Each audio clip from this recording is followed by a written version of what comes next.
Turns out, Christopher Columbus wasn't the first European to discover America, because the Vikings had done it 5 centuries before him. Known for their ships and their harsh civilization, the Vikings traveled far and wide, searching for lands to raid and colonize. Join us as we tell you the thrilling tale of how the Vikings first made contact and the highs and lows that followed. There's not a moment to waste. The first contact. Most of the information we know comes from 2 separate accounts called the Icelandic sagas. The sagas are slightly different in minute details because they were both written a couple of hundred years after the Vikings made contact with America. But most historians think of them as a pretty good reference to go by. The story goes something like this. In the year 985, a man named Thorvald Eriksson led an expedition to the New World. Thorvald brought about 50 men with him. Now, we don't know exactly where they landed, but according to information from the sagas, it was most likely either on Cape Cod in Massachusetts or somewhere between New Jersey and the Gulf of St. Lawrence. They called this newly discovered place Vineland. Of course, whenever 2 different civilizations have met in history, it has only had one outcome. We already know how this story ends. The Vikings started calling the local inhabitants Skrýlings, meaning barbarian or foreigner in Old Norse. The natives weren't too happy about this. What a shocking turn of events, right? Almost as soon as the Vikings had hauled their supplies from their boats to set up camp, fighting broke out between them and the natives.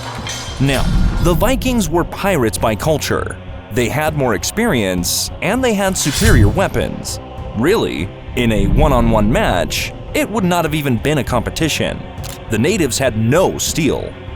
But they did have numbers, and the Vikings were in for a beatdown. Thorvald would end up dead from an arrow wound, and the rest of the company would end up returning under his brother back home.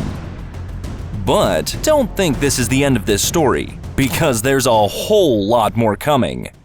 Remember when we said that the Vikings were raiders by nature? They were definitely going to try again. The second contact.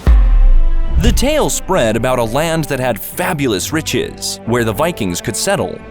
And a few years after the first expedition, in the year 1010 AD, another group decided to test their luck in America, and a man named Thorfinn Karlsefni set off from the west coast of Greenland with 3 ships and a band of Norse seamen. He even brought his pregnant wife along. Talk about a family man, am I right? It was one big merry adventure until it ended up the same way as it did the first time the Norse met the natives. Nearly 150 Norsemen established a colony near the previous settlement at what is today known as Leons on Meadows, and in the 3 years they stayed there, it was absolute chaos. Even the small bouts of peace were tentative. Karlsefni would forbid his men from trading swords or armor with local warriors, just in case fights broke out again. The smallest thing could set off the fighting. One story goes that when a bull escaped from the Norse camp, the natives, who were terrified of the animal, attacked the settlement. 2 men were killed. So, considering the circumstances, is it any surprise that the Norse abandoned the colony a second time? So, what happened to them afterwards? Where did the Vikings go after America? Well, that's simple. They went back home. Evidence suggests Thorfinn and his family moved to Iceland, and the other Viking settlers followed suit. The Vikings never tried to settle in the Americas again, although the reason is a little unclear. Maybe it was the threat of violence or just the lack of men.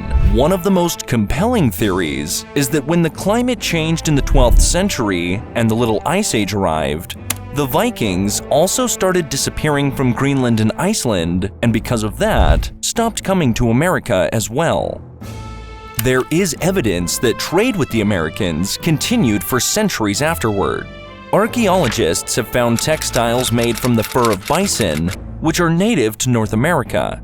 And there was even a coin found in a site named Goddard that suggests it arrived in America 50 years after Thorfinn did. Turns out, humans have been more connected with each other than we realized, and that the Americans weren't completely cut off from the rest of the world until Christopher Columbus brought the Europeans there.